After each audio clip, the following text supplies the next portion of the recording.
लंकापति रावण एक राक्षस तो था ही, लेकिन वह एक महान पंडित, कुशल राजनीतिज्ञ, वास्तुकलाविद, ब्रह्मज्ञानी तथा वेदज्ञ भी थे। यही नहीं, वह एक विद्वान तांत्रिक, ज्योतिष आचार्य और भगवान शिव के परम भक्त थे। रावण ने ही शिव तांडव स्तोत्र और शिव संहिता की रचना की थी। ब्रह्मा जी के मानस पुत्र ऋषि पुलस्त्य थे और उनके पुत्र विश्वश्रवा हुए। ऋषि विश्वश्रवा की पहली पत्नी भारद्वाज पुत्री देवांगना थी, जिनके पुत्र थे कुबेर, और उनकी दूसरी पत्नी दैत्यराज सुमाली की पुत्री कैकसी थी। ऋषि विश्वश्रवा और कैकसी के ज्येष्ठ पुत्र थे रावण।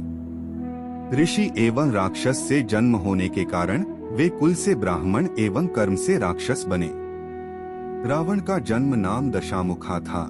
रावण अपने युग के प्रकांड पंडित ही नहीं, वैज्ञानिक भी थे। आयुर्वेद, तंत्र और ज्योतिष के क्षेत्र में उनका योगदान महत्वपूर्ण है। इंद्रजाल जैसी अथर्ववेद मूलक विद्या का रावण ने ही अनुसंधान किया था। उनके पास सुसैन जैसे वैद्य थे, जो देश देशांतर में पाई जाने वाली जीवन रक्षक औषधियों के विशेषज्ञ थे।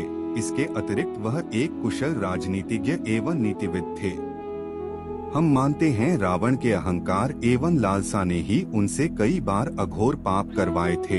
इस बात के कारण ही प्रभु श्री राम के हाथों रावण का वध हुआ। रावण के पापी होने के उपरांत भी मृत्यु के बाद श्री राम ने उनका विधिवत अंतिम संस्कार किया था।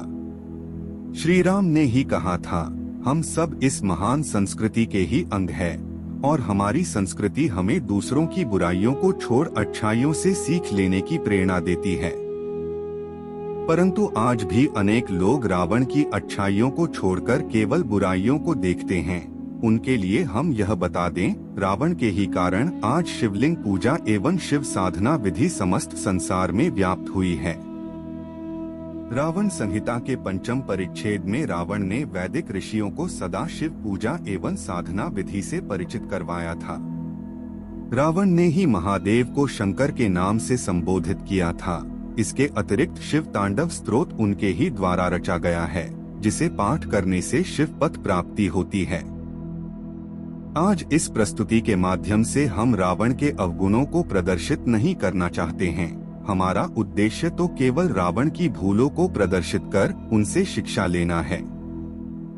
हर एक मनुष्य के अंदर में जैसे प्रभु श्री राम धर्म, सत्य, ज्ञान एवं विनम्रता के रूप में बसे हुए हैं, वैसे ही अहंकार, लोभ एवं लालसा के रूप में रावण भी जीवित है।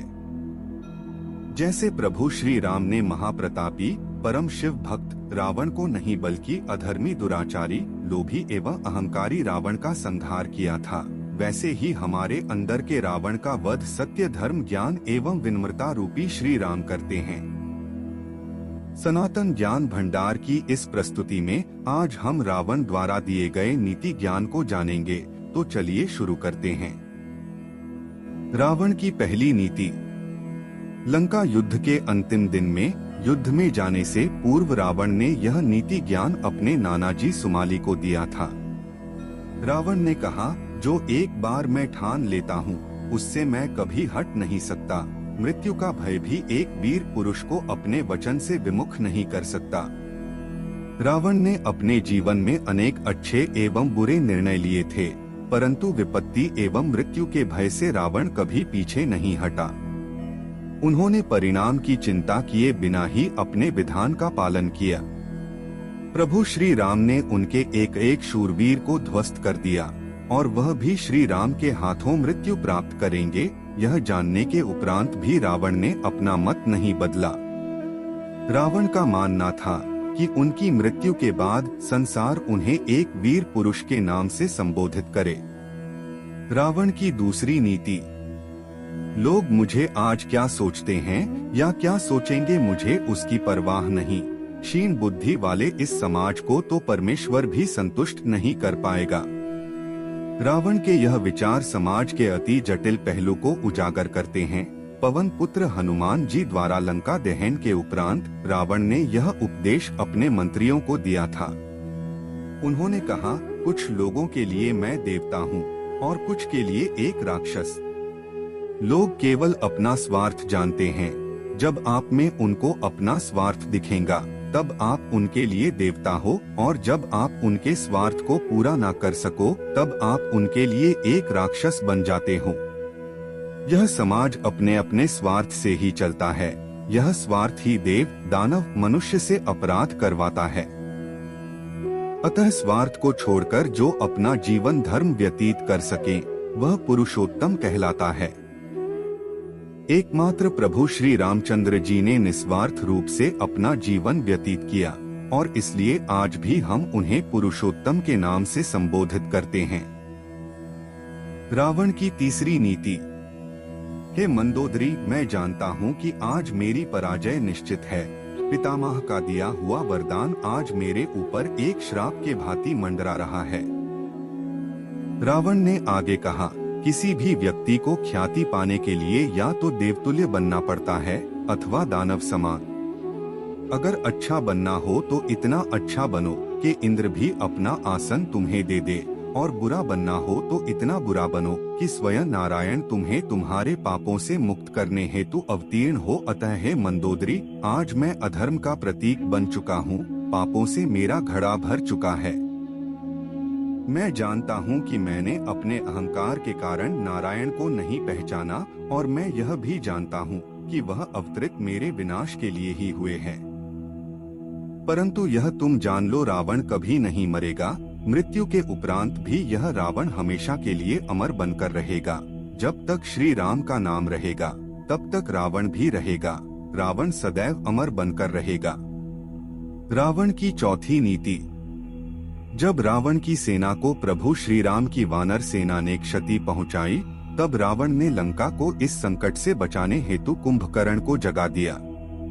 परंतु कुंभकर्ण ने अपने भ्राता रावण के अधार्मिक कार्यकलापों को सुनकर उन्हें समस्त लंका के विनाश का उत्तरदायी ठहराया एवं उन्हें आने वाले पराजय की चेतावनी भी दी। यह सुनकर रावण ने कुंभकर्ण से कहा, अनुज कुंभकर्ण, जब विनाश के बादल चारों ओर से लंका को घेरे खड़े हैं, तब तुम मुझे यह ना सिखाओ क्या उचित है और क्या अनुचित।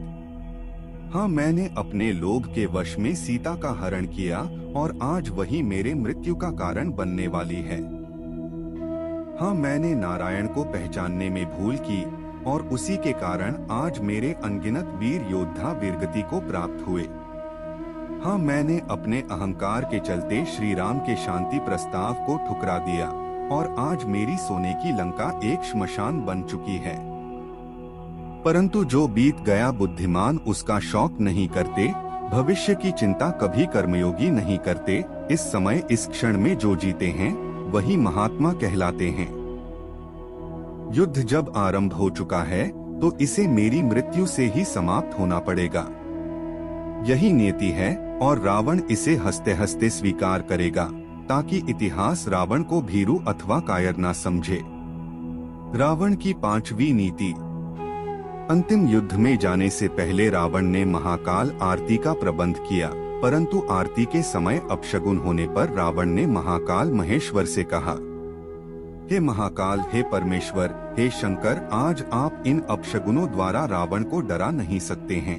आपने क्या सोचा कि मैं आपका परम भक्त दशानन रावण इन अपशगुन से डर जाऊंगा और युद्ध को रोककर राम के चरणों में समर्पण कर दूंगा?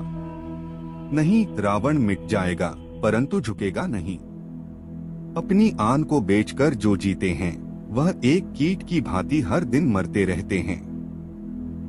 दया की भीख में जो रहता है उन्हें जीवन भी दया का पात्र बनाए रखता है। इस युद्ध में मेरे अपने सगे संबंधी भाई, पुत्र, पौत्र एवं अनेक वीरों ने बलिदान दिया है, और आज अगर मृत्यु के भय से मैंने अपने घुटने राम के सामने टेक दिए तो मेरे परिवार और लंका के वीरों का बलिदान व्यर्थ हो जाएगा, और इतिहास विभीषण के भांति मुझे भी कायर ही कहेगा। हे शिव शंभु, हे शंकर, हे भोलेनाथ, रावण कभी नहीं झुक सकता। अगर इस युद्ध में मेरी मृत्यु भी हो जाए तो भी इसे आपका प्रसाद समझकर ग्रहण कर लूंगा। परंतु इन सकल वचनों में आज के समाज को केवल रावण का अहंकार ही दिखेगा, परंतु रावण एक प्रकांड शिव भक्त, महाज्ञानी पंडित एवं वैदज्ञ भी था। वह जानता था पाप कर्मों से कभी सुफल प्राप्त नहीं होता है। और वह यह भी जानता था उसको इन पापों से मुक्त करने स्वयं नारायण श्री राम के रूप में अवतरित हुए हैं। आज हमारे इस सभ्य समाज में दुष्ट रावण तो अनेक मिल जाएंगे, परंतु महाशिव भक्तों एवं ब्रह्मदेव के पौत्र रावण जैसा कोई और नहीं मिलेगा। यूं तो महर्षि वाल्मीकि द्वारा रचित रामायण में 100 से भी अधिक रावण की नीति वचन हमें प्राप्त होते हैं। इनमें से कुछ अच्छे विचार हैं एवं कुछ रावण के अहंकार को दर्शाते हैं, परंतु हम आज इस प्रस्तुति को यहीं समाप्त करने वाले हैं। अगर आपको यह प्रस्तुति पसंद आई हो तो कृपया कमेंट पर लिखें जय महाकाल जय श्री राम, और अगर आप इस प्रस्तुति का भाग 2 चाहते हैं तो कृपया इस प्रस्तुति को अधिक से अधिक लाइक एवं शेयर करें, वह हमें कमेंट में बताएं। धन्यवाद।